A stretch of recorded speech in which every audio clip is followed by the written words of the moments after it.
para enfrentar a tragédia, solidariedade e mobilização. Porto Alegre e centenas de municípios gaúchos sofrem as consequências de uma inundação sem precedentes. Diante desse desafio humanitário, o Sindicato Médico do Rio Grande do Sul organizou grupos de voluntários e estabeleceu prioridades. Conosco aqui no Cidadania, o presidente Dr. Marcos Rovinski. Muito obrigado por estar aqui conosco. Eu que agradeço a oportunidade e estou à disposição, Paulo, para responder o que for necessário e falar sobre a realidade do nosso estado. O senhor foi assim, surpreendido por essa enchente quando estava em missão do sindicato em São Paulo, né? E como o senhor recebeu essa notícia? Qual foi o impacto? Olha, primeiro a gente ficou não acreditando no que estava acontecendo, né?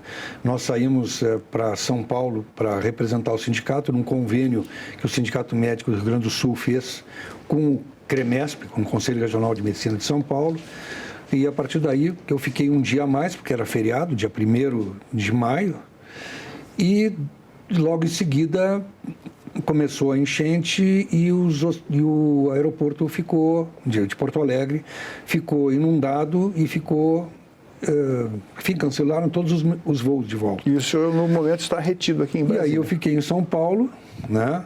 Fiquei em São Paulo e desde lá nós tínhamos uma reunião em Brasília, né, já previamente agendado, então se eu estivesse em Porto Alegre eu não poderia ir na reunião. Como eu estava em São Paulo, eu acabei vindo a Brasília para a reunião e agora volto a São Paulo até ter condição de voltar para Porto Alegre. Hoje o voo para voltar a Porto Alegre, a gente tem que voar para Florianópolis, pegar um carro, uma van, um ônibus e ir a Porto Alegre. Possivelmente ainda encontrar algum obstáculo em alguma certamente. Estrada, né? E a rodoviária de Porto Alegre também está embaixo d'água. Então, os ônibus os carros têm que ficar para fora da cidade ou ter um acesso por uma via terciária, que é pela cidade de Viamão, que atualmente está levando 3 ou 4 horas a mais em função do movimento, que é a única via de acesso para Porto Alegre nesse momento. O senhor mora perto da região atingida pelas enchentes? Eu moro em Porto Alegre, numa zona que é uma zona mais alta, então não teve enchente onde eu moro, pelo que eu fiquei sabendo, porque mas o que está acontecendo atualmente é falta de luz, falta de água. A luz foi restabelecida, mas a água está sendo restabelecida aos poucos. A notícia que eu tenho do condomínio onde eu moro é que nós temos 40 minutos de água pela manhã e 40 minutos de água à noite. E estão utilizando, o condomínio tem uma piscina, estão utilizando a água da piscina para uso nos banheiros. Isso então, realmente né? é uma estratégia de guerra, né? Bom, dentro desse cenário, o Sindicato dos Médicos está mobilizado. Eu entrei no site, está havendo uma grande mobilização, inclusive com médicos voluntários, e vocês estão dando prioridade àqueles pacientes que estão em desconforto mental, pacientes psiquiátricos, que eu achei de muito bom gosto, de uma iniciativa muito apropriada. Por que essa escolha? Bem, a coisa começou quando a gente começou a recolher doações. Nós fizemos uma estrutura para recolher doações para as pessoas que estavam desabrigadas. A partir daí, logo em seguida, a Prefeitura de Porto Alegre solicitou que a gente colocasse um posto de 24 horas para doações, porque nós temos um estacionamento que vai de uma rua a outra, em frente ao nosso prédio, e ali ficou sendo um local para doação 24 horas por dia. Então, nossos voluntários e também o pessoal da Prefeitura ficou trabalhando em conjunto, está trabalhando até o momento, em conjunto para recolher doações. Mas isso não foi suficiente, porque o que aconteceu? Começaram a acontecer de criarem vários abrigos, porque tem muito desabrigado.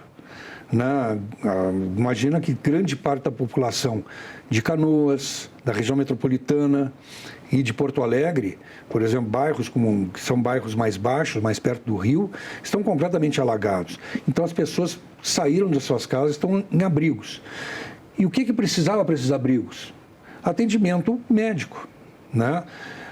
Então, nós abrimos uma lista para voluntários. No primeiro dia, Paulo, 700 médicos se inscreveram na lista. Nós temos hoje 1.000 médicos voluntários à disposição do Sindicato Médico para atendimento. E aí, a partir daí... Isso em todo o estado? Não, na verdade, na região metropolitana. Né? Em cada cidade também onde que foi atingida, resolveu com coisas locais. Certo. Né? As cidades têm médicos lá? Tem médicos. Residentes? Sim. Residentes no sentido não da formação médica, que moram lá. Sim. Então, nós estamos orientando que esses médicos das regiões façam o seu trabalho voluntário nas regiões. E em Porto Alegre e região metropolitana, nós então temos 1.000 médicos que estão como voluntários inscritos na nossa lista de voluntários. A partir daí, e aí eu estou sabendo, porque eu estou à distância, né? Mas o doutor Fernando Uberti, né? Que é o vice-presidente atual, o doutor Fernando Uberti, que é psiquiatra. Ele está lá. Está lá coordenando as ações de maneira extremamente competente, junto com nossos colaboradores, junto com o doutor Gross, que é o diretor do interior, o doutor Vinícius de Souza, que é o diretor de políticas estratégicas, o Vinícius Melo, que é o diretor de Porto Alegre, e tem a doutora Gabriela Schuster, que é diretora do Metropolitano. Então, esse pessoal está de maneira absolutamente integrada e muito competente, muito dedicada e comprometida, começaram a fazer um trabalho de organizar grupos de médicos para atenderem esses abrigos. O que esse grupo que apoia os psiquiatras está realizando? Bem, nós temos um núcleo de psiquiatria, que também é o doutor Fernando Berti que coordena, que tem um grupo de psiquiatras também voluntários, que estão fazendo o atendimento, muitos por teleatendimento, mas muitos presenciais, porque o que acontece nessas pandemias é que, primeiro, é o salvar a vida, mas logo em seguida começa crise de pânico. Né? Imagino que uma situação de uma família que tem um membro da família com problemas mentais, com problemas psiquiátricos, vendo toda aquela mudança de cenário, a água entrando e tendo, às vezes, que se refugiar no outro piso da casa, isso causa um estresse do paciente. Pois é, Paulo. E a realidade é que nós temos gente que perdeu tudo. Nós temos colaboradores nossos, nós temos 151 colaboradores no sindicato, pessoas que trabalham no sindicato. 16 perderam tudo, Paulo. Perderam tudo, porque a água entrou muito rapidamente, né, nas casas. Tem pessoas que tiveram que sair só com a roupa do corpo, perderam tudo que tem dentro, ainda está com água nas suas casas, não conseguem nem voltar para as casas, estão morando em casas de amigos, de parentes. Essas pessoas, por mais que tenham saúde mental, em algum momento vão ter um estresse pós-traumático, porque isso é impactante. Tu ter tudo e daqui a pouco perder tudo. Né? Então, esse tipo de trabalho está sendo coordenado pelo Núcleo de Psiquiatria, né, do Sindicato Médico, e está sendo dado atendimento para esse pessoal para minimizar, para minorar o sofrimento deles. Né? Esse atendimento pode, inclusive, ser através da internet, caso o médico lá do interior não seja um generalista, por exemplo, um clínico geral, e precise de alguma orientação quanto à medicação, ele pode entrar em contato com o sindicato, que um psiquiatra poderá orientá-lo. Exatamente. Isso aí é outra coisa. Uma coisa que eu acho que é importante salientar. O que a gente viu neste episódio lamentável, essa calamidade que está acontecendo, se a gente pode tirar alguma coisa positiva disso, é a solidariedade. É impressionante o que o povo gaúcho e o povo brasileiro está sendo solidário nesse momento de sofrimento da população gaúcha. Então, assim, coisas materiais, sim, é impressionante o que está se recebendo de roupas, de material de limpeza, água, que é muito necessário, porque estamos com um problema de abastecimento de água em Porto Alegre. E então está se recebendo muita doação do pessoal que tem condição ainda no Rio Grande do Sul, mas muito de fora também, né? É difícil o acesso lá, porque tem muitos bloqueios de estradas, mas tem muitos caminhões indo e conseguindo caminhos alternativos para chegar nas regiões para fazer essas doações. Doutor Marcos, mais uma vez a rede hospitalar de saúde no Rio Grande do Sul é colocada sob estresse, dessa vez com aspectos assim, com especificidades que ninguém poderia prever. Né? Como é que funciona normalmente, que tipo de estresse, como é que está a situação da estrutura hospitalar para receber os pacientes agora? Bom, acho que só é importante pintar o cenário, né, do atendimento hospitalar no Rio Grande do Sul. Nós temos o cenário do atendimento público, né, o SUS. Nós temos problemas graves previamente ao fato de agora, né, de financiamento do SUS. O SUS não tem reajuste do financiamento adequado há 20 anos. Né, há 20 anos que o financiamento é o mesmo, ou seja, é um subfinanciamento. Mas chega a faltar medicamentos, material de suporte nos hospitais? Normalmente não, né? Mas nós temos esse problema de subfinanciamento, nós temos problemas do tipo de gestão que é feita, com muita interferência política nas pequenas cidades, onde os hospitais são municipais, então nem sempre os gestores são muito profissionais, muitas vezes são amadores, então tem problema de gestão. Tá, financiamento, gestão e o tipo de contratação dos profissionais da saúde. Agora entra na área dos médicos. Nós temos as terceirizações, as quarteirizações, né? A pejotização pegou pesado. Né? Ou seja, médicos que são contratados por uma pessoa jurídica.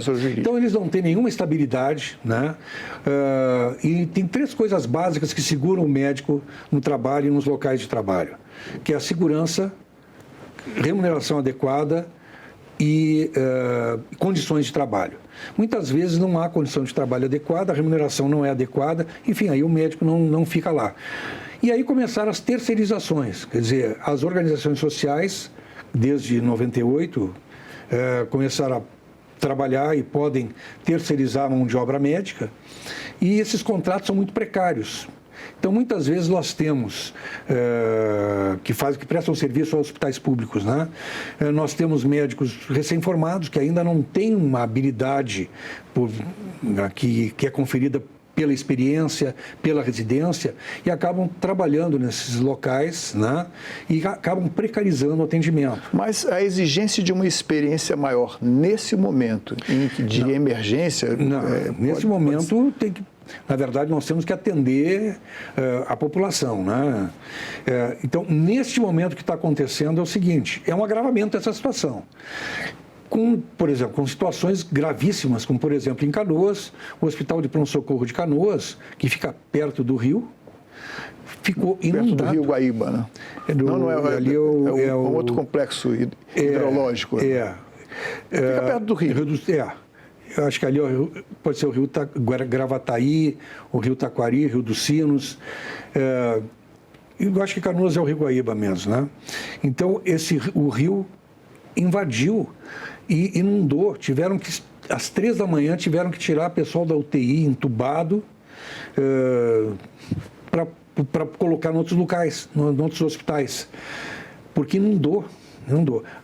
Mas não só o hospital público. Nós temos o Hospital Mãe de Deus, que é um hospital de elite em Porto Alegre, que fica perto do Rio Guaíba, fica no Menino Deus, que é uma zona normalmente sem problema, mas que fica perto do rio e é perto de um aterro, né, uma parte que a cidade ganhou do rio. Bom, evidentemente que num cataclisma desses aí, o rio voltou para o seu leito normal. E invadiu o Hospital Mãe de Deus, tiveram que tirar... Primeiro, acabou a luz, né? Tiveram que tirar a gente do 10º andar por maca nas escadas, né? O pessoal tiveram que evacuar todo o hospital. Graças a Deus foi tudo muito bem, alocaram em outros hospitais, mas esta é a situação atual em Porto Alegre, né? Aí independe dessa questão do cenário que eu estava falando previamente, porque aí foi no desespero mesmo, né? Bom, e o abastecimento de água, que parece ser o maior problema do momento. Como é que fica isso? Os hospitais têm prioridade nesse abastecimento? Sim. Parece que das 23... o fornecimento de água, nesse momento, está racionado. Sim. Em 85% do corte. Há uma prioridade para caminhões-pipa, né? Com água potável para os hospitais. Para os hospitais. Bom, e esses 700 médicos que se voluntariaram? Nesse momento são 1.700 no primeiro dia. Sim, já são 1.000. Eles são empregados já em algum lugar e estão apenas sendo desmobilizados para outra localização? Ou como é que é isso? Não, eles são voluntários, são médicos que voluntarizaram. Como é que fica a remuneração deles? Não tem remuneração, são voluntários. Nós fizemos a nossa estrutura, o Dr. Vinícius Melo, o Dr. Fernando Uberti, organizaram grupos de médicos voluntários de acordo com a sua disponibilidade de horário. Então, o médico diz, olha, eu posso trabalhar, eu moro em tal lugar, posso trabalhar em tal lugar e em tal horário do dia. Então, eles colocam esses médicos nos abrigos próximos para atender aquela população que está ali abrigada, né? Bom, temos que pensar também a médio prazo, né? Porque quando a gente vê que Porto Alegre e outros municípios inundados, a água que está inundada certamente contaminou de esgoto e vai trazer outros problemas. O sindicato pensa em apoiar ou em tomar como iniciativa uma vacinação contra os vários tipos de hepatite? Na verdade, isso o poder público vai ter que tomar essa atitude, a gente pode ajudar, orientar, né? Nós temos uma parceria muito boa com a Associação Médica do Rio Grande do Sul, a AMRIGS, que coordena vários núcleos de especialidades, então nós estamos trabalhando em conjunto, então nesse momento a gente pode chamar o pessoal da AMRIGS da Sociedade de Infectologia, né? Mas o poder público já está tomando essa medida. Nesse momento, nós temos a possibilidade da leptospirose. Né? O pessoal que ficou dentro d'água... Que é uma doença que precisa ser diagnosticada muito rapidamente. E nesse momento pode confundir isso com a dengue também, que está graçando, né? Que é febre, aqueles sintomas de mal-estar, mas... nós temos que estar atentos. Então, já foi colocado já tem um protocolo para prevenção para quem esteve na água durante muito tempo, né, para prevenir, para fazer a profilaxia. Já existe esse protocolo? Já existe, já está sendo adotado, né, pelo Estado, né, a partir de medicações como doxiciclina, azitromicina, né, em dose única, semanal. Isso para a leptospirose. Para a leptospirose, é uma doença que ela precisa ser diagnosticada com muita rapidez e que nem sempre é fácil, né? Exatamente. Mas devido ao histórico da inundação, ela é transmitida através da urina do rato. Da urina do rato, exatamente.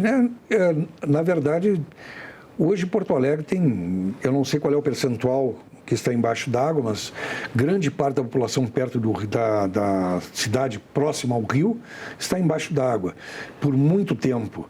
E aí tem ratos, animais que morreram, que vão ficar em putrefação, por isso até durante algum tempo o consumo da água, mesmo a água que for processada nas hidráulicas, nas hidráulicas da cidade, por um tempo, vão ter que ter muita cautela para consumir, né? Quanto a esses animais que foram largados, que estão sem nenhum recurso, porque estão distantes dos seus cuidadores, dos seus tutores, os veterinários ou os sindicatos veterinários estão tomando alguma providência com relação a tentar incentivar a vacinação ou dar uma checagem?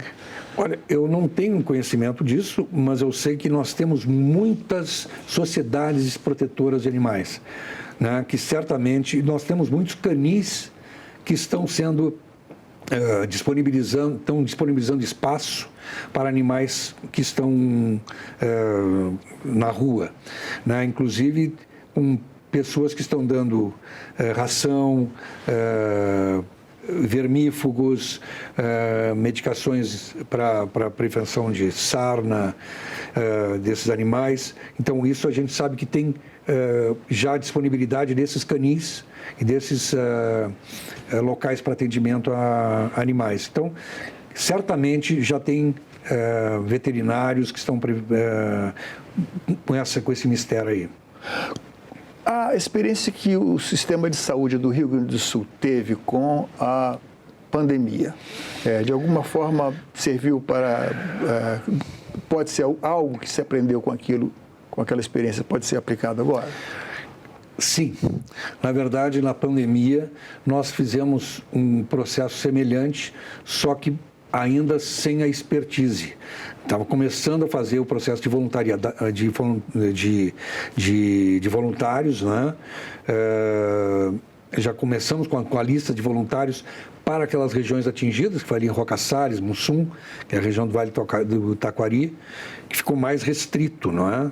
E nós ajudamos com nossos médicos voluntários, só que com aquele aprendizado, nós evoluímos nesse momento, infelizmente, com essa calamidade, mas, felizmente, já tínhamos aquela expertise para prontamente fazermos a lista de voluntários e já alocarmos recursos voluntários para atendimento a essa população. Então, sim, aprendemos com a pandemia. O senhor falou anteriormente na sobrecarga das unidades de pronto atendimento, né?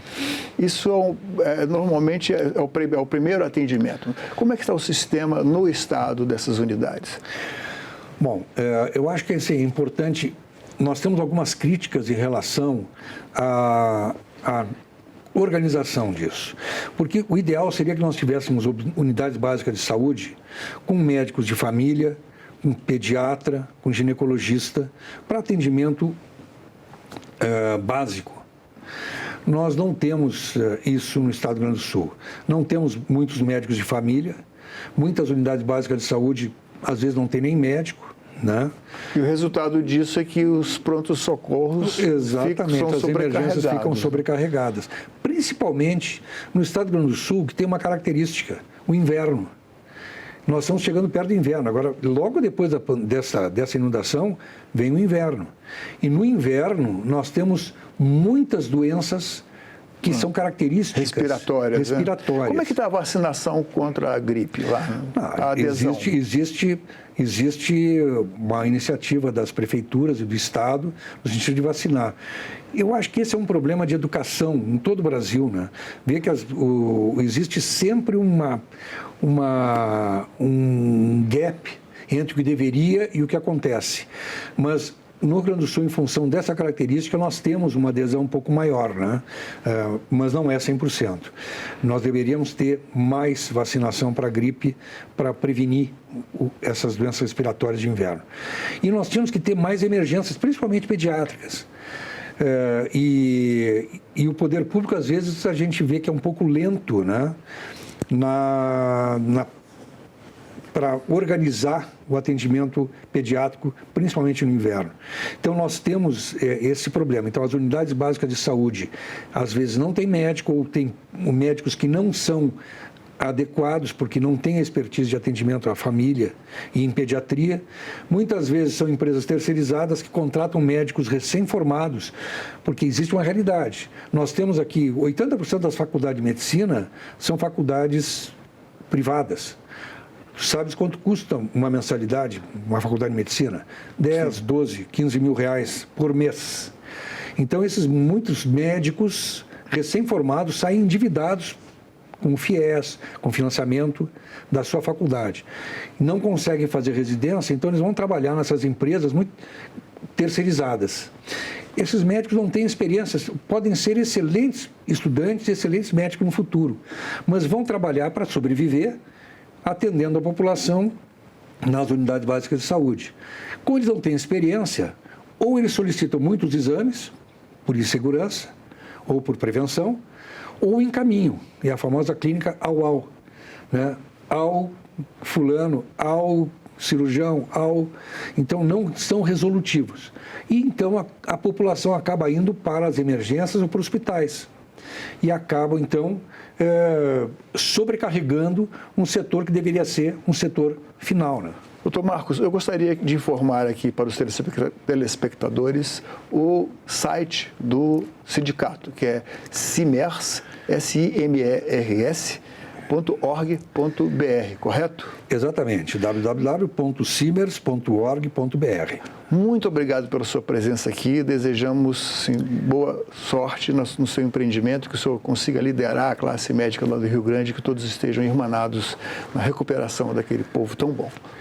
Eu que agradeço o espaço e agradeço muito a solidariedade de todo o povo brasileiro que tem sido incansável nessa tragédia que assolou o Rio Grande do Sul. Muito obrigado.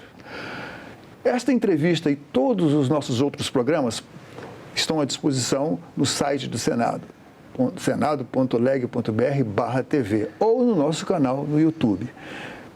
Inscreva-se no nosso canal do YouTube e aperte o sininho, não esqueça, por favor. Até a próxima e muito obrigado.